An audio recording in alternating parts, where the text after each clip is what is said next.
یعنی آپ جنگ لڑ رہے ہیں, آپ جو کمانڈرز بیٹھے ہوئے ہیں ان کو نشانہ بنائیں. جو پولیٹیکل لیڈرز ہوتے ہیں ان سے تو آپ مذاکرات کر رہے ہوتے ہیں, بیک ڈور چینلز کھلے ہوتے ہیں, ان سے بات چیت چل رہی ہوتی ہے, تو پولیٹیکل لیڈرز کو جو ہے وہ نشانہ کوئی نہیں بناتا ہے.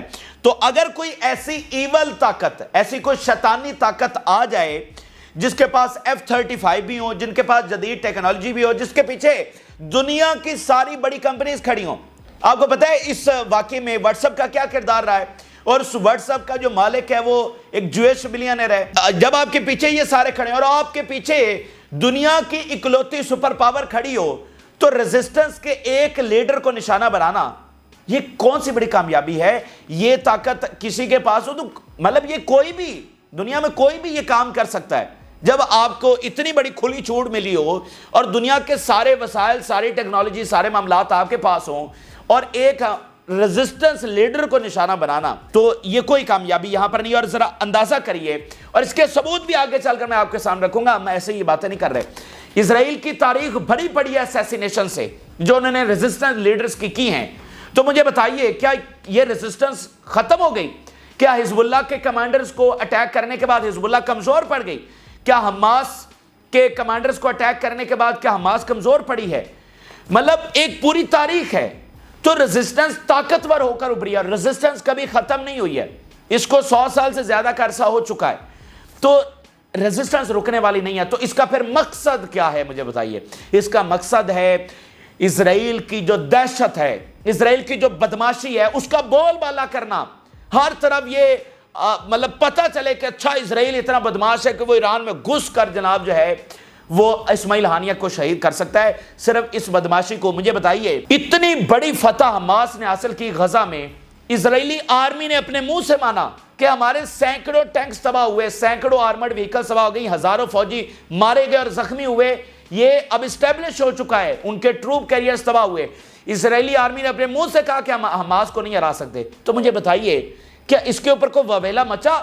کیا اس کے اوپر دنیا کے میڈیا نے کوئی ڈسکشنز کی, کوئی ٹاک شوز کیے, کوئی اس خبر کو اچھالا یا بتایا دنیا کو کہ اسرائیل کو اتنی بڑی شکست ہوئی ہے؟ بلکہ ان خبروں کو, اسرائیل کی شکست کو دبایا جاتا رہا. ٹھیک ہے, مطلب اس کو جتنا سپریس ہو سکا انہوں نے ڈاؤن پلے کرنے کی کوشش کی. لیکن جب بھی کوئی اسرائیل اٹیک کرتا ہے تو وہ ایک بہت بڑی خبر کیسے بن جاتی ہے, اور وہ بہت بڑی کامیابی کیسے بن جاتی ہے. یعنی اگر کوئی ایسی ایول طاقت ہو جس کو چھوٹ ہو کہ وہ جس ملک میں گزر اس کو آپ نے F-35 دیے ہوں, اور پھر آپ نے مڈل ایسٹ کا کیا حشر کیا ہو, یعنی اس کو طاقتور بنایا ہو اور سامنے والوں کو ایسی جنگیں چھیڑی جہاں پر 10 لاکھ مسلمان لقمہ اجل بنے اور ان کو تباہ برباد کر کے رکھا ہو, اور اسرائیل ان ملکوں میں گھس کر جا کر اٹیک کرے تو اس کو کامیابی گردانا جائے. یہ تو دہشت گردی ہے, یہ کامیابی کہاں سے ہو گئی؟ دارالحکومتوں کو جو پہلے سے تباہ حال ہیں, جہاں پر امریکہ بیٹھا ہوا ہے, وہاں پر جا کر اٹیک کرنا یہ دہشت گردی ہے, یہ کوئی کامیابی نہیں ہے. ریزسٹنس لیڈرز کو اٹیک کرنے سے, ان کو اسیسینیٹ کرنے سے, ان کے پیچھے 4 لیڈر اور بیٹھے ہوتے ہیں. تو اس بات کو سمجھیے کہ جو ہے نا وہ کیوں کر رہے ہیں کہ جب ان کو وہاں پر شکست ہو چکی ہے تو وہ صرف اس طرح کے 1-2 اٹیک کر کے اپنی اس کو ڈیٹرنس کو دوبارہ سے بحال کرنا چاہتے ہیں, جو کہ خاک کر دی ہے ریزسٹنس نے, اتنی قربانیاں دی ہیں. دیکھیں قاسم سلیمانی شہید نہیں ہوئے, ایران سے زیادہ قربانیاں مجھے بتائیں کس نے دی ہیں. اور اسماعیل ہانیہ یہ جو پریزیڈنشل پیلس ہے اس سے صرف 750 میٹر کے فاصلے کے اوپر تھے. IRGC کا جو گیسٹ ہاؤس ہے وہاں پر, مطلب ان کو پوری سیکیورٹی دی گئی تھی. یہ بات ٹھیک ہے کہ سیکیورٹی بریچ ہوئی, یہ بات ٹھیک ہے کہ ایران کمزور پڑا, اسرائیل آیا, اس نے اٹیک کیا, یہ بات ٹھیک ہے کہ اسماعیل ہانیہ کو دفاع نہیں کیا جا سکا. لیکن اس کے پیچھے میں نے آپ کو سارا بیک گراؤنڈ بتایا ہے, اور یہ تو مطلب کیا امریکہ اور ایران کی طاقت تو سب کے سامنے ہے کہ وہ اس میں کیا فرق ہے, ٹیکنالوجی کا کیا فرق ہے. لیکن اس کے باوجود ایران لڑ رہا ہے اور ایران نے ان کو ٹکر دے کے رکھی ہے. مجھے بتائیے آج اسلام کی طرف سے لڑنے والا کون ہے؟ مجھے ایک کا نام بتا دیجئے ایران کے علاوہ. یعنی اگر یمن لڑ رہا ہے یا شام لڑ رہا ہے یا عراق لڑ رہا ہے یا لیبنان لڑ رہا ہے, حزب اللہ لڑ رہی ہے, تو کون سپورٹ کر رہا ہے؟ اگر ایران نہیں ہے تو یہ لڑتے 57 اسلامی ملکوں میں کون ہے آپ کی طرف سے اسلام کے نام کے اوپر لڑنے والا اور فلسطین کی آزادی کے لیے جدوجہد کرنے والا؟ اور مجھے بتائیے 57 اسلامی ملکوں میں ان کو صرف ایران ہی کیوں کھٹکتا ہے؟ باقی کیوں نہیں کھٹکتے ان کو؟ ایران کو کتنے چیلنجز ہیں آپ دیکھیے، ان کا جو ریولوشن ہے اس کو کاؤنٹر ریولوشن کرنے کے لیے، اس اسلامی رجیم کو گرانے کے لیے کب سے سازشیں ہو رہی ہیں۔ تو آپ اس گہرائی کو سمجھیے، ایران کو بے تحاشا چیلنجز کا سامنا ہے، اپنوں کا بھی، اور اس کے سامنے اتنا بڑا دشمن کھڑا ہے کہ جس کے سامنے ہمارے اسلامی ملک ایک بیان تک دینے کی جرات نہیں رکھتے، ایران اس سے ٹکرا رہا ہے۔ تو قیمتیں چکائی ہیں اس نے، اور اس کے باوجود ایران کے اوپر سوال اٹھانا، اس بات کو سمجھیے، سوال ان سے بنتا ہے کہ جنہوں نے 10 مہینے تک یہ ڈرامہ رچایا، مذاکرات کے اندر الجھا کے رکھا، مذاکرات کا دھوکہ دے کے رکھا ہمارے اپنے لوگوں نے۔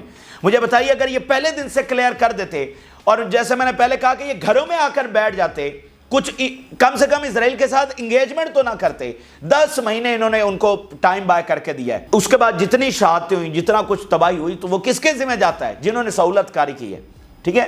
تو یہ بنیادی چیز ہے، ان کو ذہن میں رکھیے، اور رسپانس میں آپ کو بتا رہا ہوں آنے والا ہے، اور وہ رسپانس ایسا آئے گا کہ دنیا دیکھے گی۔ اور یہ بات بھی آپ ذہن میں رکھ لیجئے کہ یہ وہ جنگ نہیں ہے جو عراق اور شام اور لیبیا کی جنگ ہوئی، یہ وہ جنگ ہے جو پوری دنیا کو متاثر کرنے والی ہے۔ اس چیز کو آپ نے ذہن میں رکھنا ہے۔ اب ذرا آگے آ جاتے ہیں، میرے نزدیک یہ بڑی امپورٹنٹ حقائق تھے جو آپ تک پہنچانا بہت ضروری تھے۔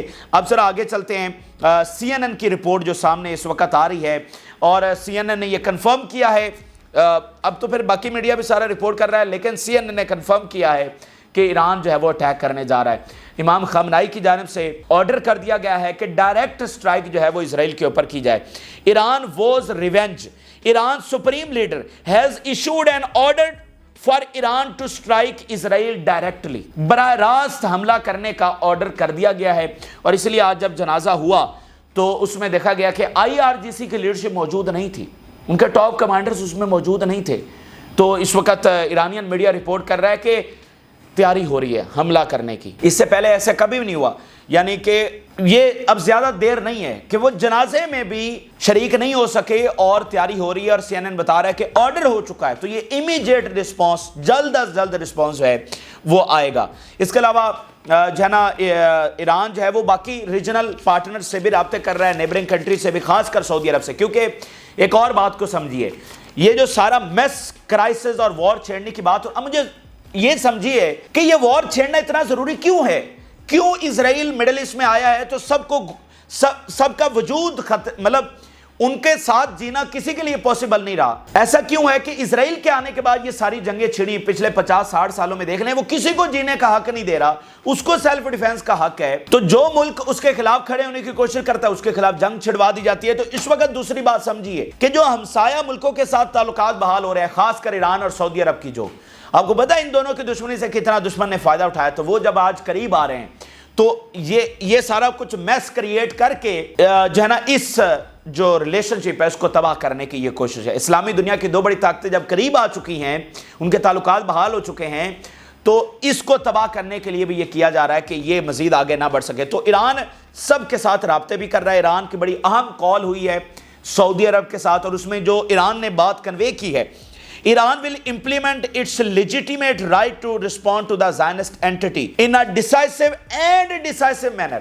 بڑے فیصلہ کن انداز کے اندر ہم جواب دینے والے ہیں، that will make it regret forever، جس کو ایسا مطلب یہ یاد رکھیں گی، اس کے نسلیں بھی یاد رکھیں گی۔ یہ ایران کس کو بتا رہا ہے؟ ایران سعودی عرب سے کال کرتے ہوئے ان کو کنوے کر رہا ہے۔ تو ایران کو بڑا دیکھ بھال کر چلنا پڑتا ہے، بہت سارے معاملات ہیں جن کو دیکھنا پڑتا ہے۔ اس کو وہ اسرائیل نہیں ہے، وہ کوئی ایول طاقت نہیں ہے جس کا کام ہی جنگیں چھیڑنا ہو، جس کے پیچھے سپر پاور کھڑی اور اس کو گرین لائٹ دے کر رکھے، اور ہر معاملے میں کہے کہ جو ہے نا اس کو ڈیفینس کا حق ہے، سیلف ڈیفینس کا حق ہے۔ تو ایران کو بہت سارے چیزوں کو دیکھنا پڑتا ہے۔ اب ذرا اس کے علاوہ بیان دیکھیے، the aggression threatens to drag the region into a war whose fire cannot be limited۔ اب یہ ایسی جنگ چھڑنے جا رہی ہے جس کی فائر، جس کی آگ اب لمیٹڈ نہیں ہوگی، اس سے آنے والی تباہی اب لمیٹڈ نہیں ہوگی، یہ ایران کی جانب سے کہا جا رہا ہے۔ اب ذرا یہ بات دیکھیے، ایران نے کہا جو اسماعیل ہانیہ کا سلوگن تھا، جو ان کا مقصد تھا، جو ان کا خواب تھا، جو ان کی جدوجہد تھی، وہ پوری ہو کر رہے گی۔ ذرا یہ لائن سنیے گا، Ismail Haniyeh slogan we will not recognize Israel، کہ یہ اسماعیل ہانیہ کا سلوگن تھا، ہم اسرائیل کو کبھی تسلیم نہیں کریں گے، will remain an everlasting slogan in us، یہ سب سے بڑا سلوگن ہمارے لیے رہے گا۔ and we will pursue Israel until it is uprooted from our land. اور ہم اسرائیل کے پیچھے جائیں گے, اسرائیل کو ختم کرنے کے لیے جائیں گے, اسرائیل سے لڑیں گے جب تک کہ یہ ہماری لینڈ سے اس کا صفایا نہیں ہو جاتا, جب تک کہ یہ قبضہ ختم نہیں ہو جاتا. ہم اسی نعرے کے تحت لڑیں گے اور آگے بڑھیں گے. اس کے علاوہ Israel is committing a strategic mistake by believing that targeting resistance leader will affect the course of events. اب دیکھیں نا کہ واضح طور پر ایران یہ بتا رہا ہے کہ ریزسٹنس لیڈرز کو نشانہ بنانا ایک تاریخ ہے. کیا قاسم سلیمانی کی شہادت کے بعد رک گیا سلسلہ؟ کیا پالیسی بدل گئی؟ تو ریزسٹنس رکنے والی نہیں ہے. وہ الجزیرہ نے, جیسے کل رپورٹ ہم نے آپ سے شیئر کیا, الجزیرہ نے کہا کہ میں بھی جو آگے آنے والا لیڈر ہے حماس کا, اس کی بھی یہی فیٹ ہو جو اسماعیل ہانیہ کی ہے, کیونکہ اسماعیل ہانیہ سے پہلے جو لیڈر تھے جو کہ اصل میں بانی تھے ان کو بھی تو شہید کیا گیا. تو آگے آنے والوں کی بھی شاید یہی فیٹ ہو, لیکن یہ ریزسٹنس رکنے والی نہیں ہے جب تک کہ یہ قبضہ ختم نہیں ہوگا, اور یہ دن جو ہے وہ اب دور نہیں ہے. اور جو اسماعیل ہانیہ کا جنازہ ہے وہ امام خامنائی نے پڑھایا, اور بتایا جا رہا ہے کہ وہاں پر لاکھوں لوگوں نے شرکت کی ہے, اور بڑے دکھ اور غم کا جو ہے وہ اظہار اس وقت کیا گیا ہے. بڑے شایان شان طریقے سے ان کو ایک عظیم لیڈر کے طور پر الوداع وہاں سے کہا جا رہا ہے. پھر ان کو قطر لے جایا جائے گا اور وہاں پر ان کی تدفین ہوگی. اس کے علاوہ ناظرین, ایران کی جانب سے OIC کا اجلاس ہنگامی طور پر بلایا گیا ہے. سعودی عرب کو انہوں نے کہا کہ آپ فی الفور اجلاس بلوائیں, کیونکہ میں نے آپ کو بتایا نا کہ لیجیٹیمیسی بھی آپ کو چاہیے ہوتی ہے. ان کے لیے ویسٹ تو پیچھے نہیں کھڑا ایران کے پیچھے کہ ڈپلومیٹک سپورٹ آپ کو دے. تو ایران کو تو بڑی آسانی سے اسرائیل ایک دہشت گرد اسٹیٹ منواتا ہے یورپ کے اندر. آپ دیکھیں اس حملے کو یورپ نے کنڈیم نہیں کیا ہے.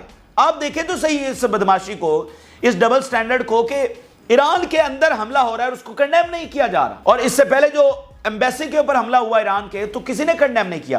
تو ایران کو ضرورت ہوتی ہے کہ وہ ایک لیجیٹیمیسی کو, ایک ڈپلومیسی کو ساتھ ساتھ لے کر چلے. آپ دیکھیں برازیل نے کنڈیم کیا ہے. یہ بڑی خبر ہے کہ جب کوئی کنڈیم نہیں کر رہا تو برازیل نیٹو کا ممبر اور ساؤتھ امریکہ کا ایک بڑا ملک اور امریکہ کا ایک طرح سے اتحادی, اس نے اس بات کو کنڈیم کیا ہے. جو ڈپلومیسی اور لیجیٹیمیسی پولیٹکس یہ ساتھ ساتھ لے کر چلنا بہت ضروری ہے. اب ذرا آ جاتے ہیں جلدی اسرائیل کی سچویشن کے اوپر. میں آپ کو بتا دوں اسرائیل کے مفادات اور نتنیاہو کے مفادات مختلف ہیں. یہ ضروری نہیں ہے کہ جو نتنیاہو اقدامات اٹھا رہا ہے, جو پالیسی وہ لے کر چل رہا ہے, جو بدماشی وہ کر رہا ہے, یہ الٹیمیٹلی ان کو فتح کی طرف, اسرائیل کو فتح کی طرف لے کر جائیں گی. ایسا نہیں ہے. اسرائیل کو یہ فتح کی طرف نہیں, یہ اس ناجائز بیڑے کو اب ڈوبنا ہی ڈوبنا ہے. یہ آپ دیکھیں گے اور اس کے ثبوت اب میں آپ کے سامنے رکھنے جا رہا ہوں. سب سے پہلی تو اس کی صورتحال یہ دیکھیں کہ فلائٹس ہنگامی طور پر کینسل کر دی گئی ہیں. یعنی امریکہ سے, یورپ سے, باقی ان کے اتحادیوں سے جو ہے نا وہ کینسل کر دی گئی ہیں. تو اس سے پینک اور بڑا ہے, کیونکہ آپ دیکھیں نہ یمن سے لوگ بھاگ رہے ہیں, نہ لیبنان سے بھاگ رہے ہیں, نہ ایران سے بھاگ رہے ہیں, نہ شام اور عراق سے بھاگ رہے ہیں. تو کون سا ملک ہے جہاں سے لوگ بھاگ رہے ہیں؟ وہ اسرائیل ہے, کیونکہ وہ سیٹلرز ہیں, وہ ان کی زمین نہیں ہے, وہ قابض تھے. تو اب جب ان کو یہ خوف نظر آ رہا ہے تو وہ وہاں سے بھاگ رہے ہیں. تو اس طرح جب فلائٹس کینسل ہو رہی ہیں تو امریکہ کیوں فلائٹس کینسل کر رہا ہے؟ تو اس سے پینک وہاں جو ہے وہ اور بڑھ رہا ہے. آپ ذرا دیکھیے United airlines, Delta, fly Dubai, اچھا یہ بھی انکشاف ہوا ہے, دبئی کی فلائٹس ہے وہ بھی جاری تھیں, have cancelled their flights to Israel. اب دیکھیں نا کہ ہمارے اپنے ملک ان کے ساتھ تجارت کر رہے ہیں, ان کے ساتھ فلائٹس اور سارے معاملات رکھے ہوئے ہیں, اور ہم سوال اٹھا رہے ہیں ایران کے اوپر جو لڑ رہا ہے اور قربانیاں دے رہا ہے. تو اب اس کی گہرائی کو سمجھتے ہیں کہ یہ کیا ہو رہا ہے. ان چلاکیوں کو اور ان شیطانی جو منصوبے ہیں, یہ جو سازشیں ہیں, یہ جو پروپیگنڈا ہے, اس بات کو سمجھیں کہ ہم ان کے اوپر, ہماری نشاندہی نہیں ہے کہ جو ان کے ساتھ تجارت کر رہے ہیں, اور جو لڑ رہا ہے الٹا سوال بھی اسی کے اوپر ہو رہا ہے. اچھا اس کے علاوہ ناظرین نتنیاہو کے حوالے سے خبر دیکھیے. اسرائیلی میڈیا بتا رہا ہے کہ نتنیاہو اور اس کے منسٹرز کی سیکیورٹی جو ہے وہ بڑھا دی گئی ہے.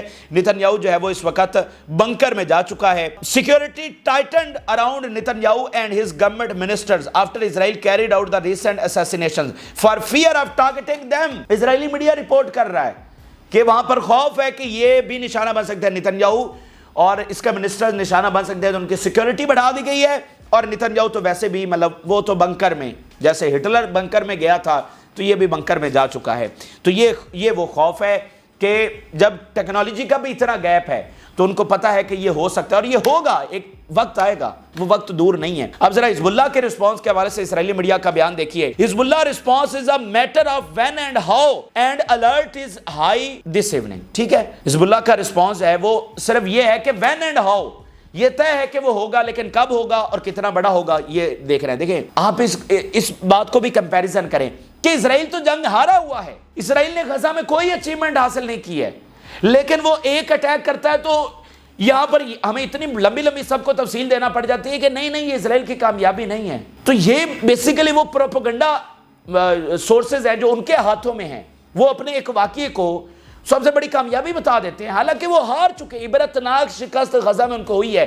41 کلومیٹر کے صرف اس ایریا میں اتنا ظلم، اتنی جو ہے نا جبر وہاں پر کیا گیا، اتنے بم گرائے گئے، تو بھی اس کے باوجود کیا فتح ہے؟ حماس نے کتنی بڑی فتح حاصل کی ہے. تو اسرائیل نے ایک اٹیک کر دیا تو اس کو فتح بنا لیا. اس بات کو سمجھیے، کوئی فتح اس کو نہیں ملی ہے، کوئی اچیومنٹ اس کی نہیں ہے، بلکہ یہ اس نے اپنی جو ہے نا اس تابوت میں آخری کیل ٹھونکنے کے مترادف ہوگا یہ سارے واقعات. ابھی میں ان کے فارمر پرائم منسٹر کا بیان آپ کے سامنے رکھتا ہوں، جو کہہ رہا ہے کہ یہ نتنیاہو اسرائیل کو تباہ و برباد کر کے چھوڑے گا. اچھا، اب ناظرین خبر یہ ہے کہ تمام فرنٹ سے اٹیک ہوگا، جیسے میں نے انٹروڈکشن میں بتایا، کیونکہ تمام فرنٹس انڈر اٹیک آئے ہیں پچھلے 24-48 گھنٹوں میں. ابھی تک جو یمن کے اوپر اٹیک ہوا تھا حدیدہ، اس کا جواب نہیں آیا ہے، تو یہ ایک ساتھ اٹیک ہوگا. اسرائیلی میڈیا بتا رہا ہے کہ فورٹیفائڈ پلیسز کے اندر اسرائیلیوں کو بھیجا جا رہا ہے. I call on the Israelis to remain near the fortified areas in the coming period. ٹھیک ہے، مطلب وہ ان کے، یہ بھی ہائفا کے میئر کا بیان ہے. تو ان کے دو جو مین سٹیز ہیں ہائفا اور تل ابیب، اس میں یہ خطرہ ہے. اچھا، یو ایس کے 12 وارشپ بتایا جا رہا ہے کہ وہ اس وقت ڈپلائے ہو چکے ہیں، اور یو ایس کہہ رہا ہے کہ ہم ڈائریکٹ ہوں گے، ہم تو ڈیفینڈ کریں گے اسرائیل کو. اور ایران نے کہا کہ اگر تم آئے درمیان میں تو تم بھی ہمارا نشانہ ہوگے، اور تمام بیسز، تمہارے تمام ایسٹ جو ہیں وہ انڈر اٹیک آئیں گے. اب میں آپ کے سامنے 2 ثبوت رکھنے جا رہا ہوں فارمر اسرائیلی پرائم منسٹر کے، ان کے 2 بیانات. میں نے پیچھے اتنی لمبی تمہید باندھی ہے، اب انہی کی زبانی ذرا یہ بہت بڑے ثبوت دیکھیے. I think we must stop the war. I have said that many times. I think the war is over. کہ ہم غزہ میں جنگ ہار چکے ہیں، ہمیں اب یہ روک دینا چاہیے. وہاں پر جو ہوتا ہے نا کہ آپ ایک جنگ کے لیے جاتے ہیں، اب داخل ہوتے ہیں، آپ کا کوئی مشن ہوتا ہے، آپ اس کو اچیو کرتے ہیں. ہم تو وہ اچیو کر ہی نہیں سکے اور نہ کر سکیں گے. تو اس لیے بہتر یہی ہے کہ اگر ہم نے بچنا ہے، اگر ہم نے سروائیو کرنا ہے، تو جنگ بڑھانے میں ہمارا سروائیول نہیں ہے، جنگ کو روکنے میں ہمارا سروائیول ہے. پھر دیکھیے، نیتنیاہو is obsessed with his speeches about Israel's ability to achieve complete victory that will never be achieved against Hamas. نیتنیاہو جو کہہ رہا ہے کہ کمپلیٹ وکٹری، تو وہ بھول جائے کہ کمپلیٹ وکٹری اس کو نہیں ملنے والی ہے. یہ صرف باتوں کی حد تک، تقریروں کی حد تک اچھا لگتا ہے، حقائق میں ایسا نہیں. مجھے بتائیے، میں آپ کو بڑے وثوق سے اور تمام ثبوتوں کے ساتھ گھنٹوں کی اس کے اوپر باتیں کر سکتا ہوں اور آپ کے سامنے ثبوت رکھ سکتا ہوں. اسرائیل اور امریکہ یہ جنگ نہیں جیت سکتے ہیں. وہ آئیں لیبنان کے اوپر حملہ کریں، وہ آئیں ایران کے اوپر حملہ کریں، وہ آئیں یمن کے اوپر حملہ کریں. یمن کا تو آپ نے محاذ دیکھ ہی لیا ہے. وہ آ جائیں، وہ اپنا شوق پورا کر لیں. اس میں تباہی بہت ہوگی، قربانیاں بہت زیادہ ہیں، اور میں آپ کو بتا رہا ہوں ورلڈ کی اکانومی اس سے تباہ ہوگی، بہت نقصان ہوگا. لیکن امریکہ یہاں سے جیت کر نہیں جا سکتا، اور اسرائیل یہاں سے جیت کر نہیں جا سکتا ہے. آپ دیکھ لیں بشار الاسد کی سب سے بڑی مثال آپ کے سامنے، ہم دور جاتے ہی نہیں ہیں. بشار الاسد آپ کے دروازے کے اوپر بیٹھا ہوا ہے. کیا امریکہ اس کو ایلیمینیٹ کر سکا ہے؟ آج رشیا اور چائنا بہت بڑی ریالٹیز کے ساتھ آپ کے ساتھ کھڑے ہیں. مطلب ماضی میں تو وہ بھی نہیں ہوتے تھے. جو صدام حسین کے ساتھ ہوا وہ ماضی ہے، اس کے فیکٹرز مختلف تھے. آپ صدام حسین یا عراق کو ایران کے ساتھ کمپیئر نہیں کر سکتے کہ اگر امریکہ آیا عراق میں اور وہ جیت گیا اور یہاں پر وہ، تو یہ بھول جائیں. آج کے معاملات بالکل مختلف ہیں، بہت ساری ڈائنامکس دونوں جنگوں کی مختلف ہیں.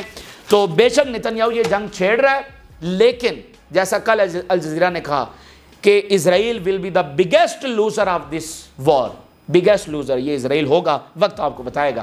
یہ اہم ترین اور تازہ ترین حقائق ہے جو آپ سے شیئر کیے. آپ اپنی رائے ضرور آگاہ کریں. جن لوگوں نے چینل کو سبسکرائب نہیں کیا ان سے ریکویسٹ کریں گے کہ چینل کو ضرور سبسکرائب کر لیں. فی الوقت کے لیے ہمیں اجازت دیجیے. اللہ حافظ.